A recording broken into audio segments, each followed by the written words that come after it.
Hello, readers. Today we're going to be listening to a story called Every Little Letter by Deborah Underwood. And as we're listening today, I want you to be thinking about why the author wrote this story. That's called the author's purpose. And after we listen today, we're going to talk about what we think the author's purpose was in every little letter. So listen carefully and see if you can think about why Deborah wrote this story. Once upon a time, there was a city of letters surrounded by walls. The letters were all the same. Their conversations were pleasant, but not very interesting. Look at all of the speech bubbles. What sound do you see in each speech bubble? Are you noticing all of those H's that say, not very interesting? The H's felt safe behind their walls. They knew other letters lurked outside, different letters. The H's had built walls around their city long ago to protect themselves, and the H's were happy enough, except for one small, curious H. She wondered what the other letters looked like. She wondered what they ate. She wondered if they even existed.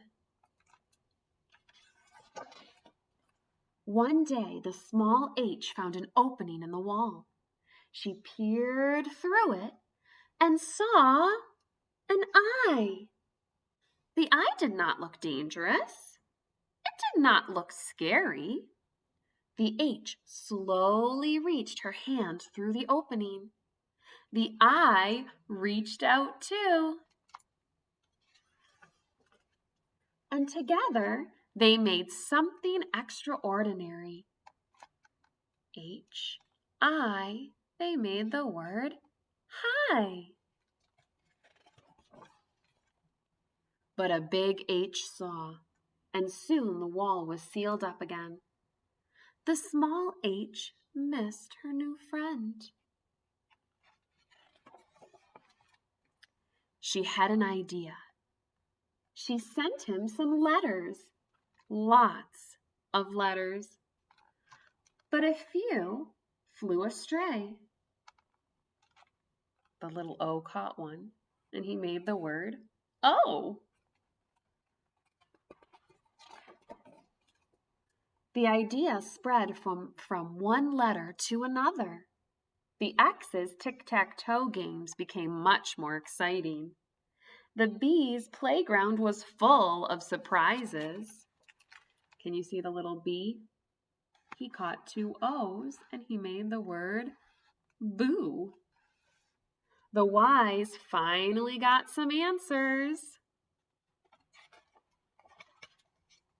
But the big letters found out. The little letters had no words to describe their sadness.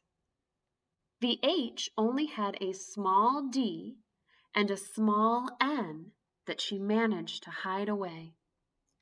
Why were the big letters so afraid? The situation seemed hopeless until she looked at things differently. When she flipped that D and N upside down, she made a word. Up, up. The N spread, the H spread the word. Up, up, up. Night fell.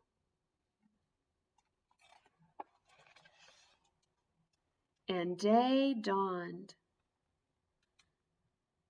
Can you tell where those little letters went? Were you noticing they were climbing up, up, up that wall? And when they all joined their hands, they built a new word, the word together. But the big letters were still afraid until one reached out. then another, and another. How do you tear down walls? With words at first, and then brick by brick. And now you can see all of the beautiful words that the letters have built when they join together and they work as a team. They made the word courage. They made the word kindness.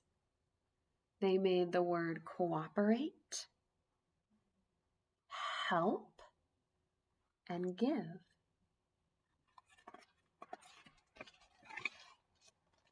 After the walls came down, the letters were silly together. Play, slide, snickerdoodle, and they were serious together.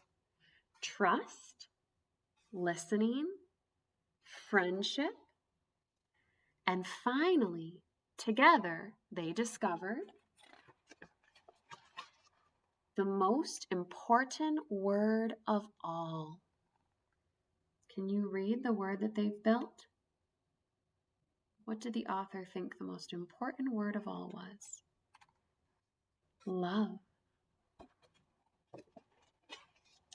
So readers, before we started reading every little letter, I asked you to think about what the author's purpose was when she wrote this story. So I want you to take a minute and think. Why do you think Deborah decided to write this story? Was she trying to teach us something? Was she trying to tell us something important? What do you think that could have been? Take a minute and think about it and see if you can share with me what your ideas are. What was she trying to teach us in this story? Well, as we were reading, I started to notice that each of the letters were different and each of them were unique. Every letter makes its own special sound. And the letters weren't very happy when they were by themselves and they were all alone. And at first they were even a little afraid to meet new people and to make new friends. But when they joined together and they climbed up those walls, they realized that when they worked together as a team, they could build beautiful words, like those words courage and kindness and friendship and love that we saw that they built when they were all together. And I started to think about how the letters in the story are a lot like all of the students that we have at the ECS. Everyone is special and unique and has different things that they're good at. And it made me think that the letters in the story are like the students at our school. When we work together as a team, and when we recognize that everyone is unique and special, we can create beautiful things together. So if you are thinking something similar to my idea of why the author wrote the story, you might be giving me a silent connection right now. And you might have had even more things to share and add that you thought were the reason behind why Deborah decided to write this story. So that's something that you can be thinking about as you're reading books at home or as you're listening to stories. You can be asking yourself, why did the author decide to write this story? Is there something that the author is trying to teach me or something that they want to tell me? I hope you enjoyed every little letter.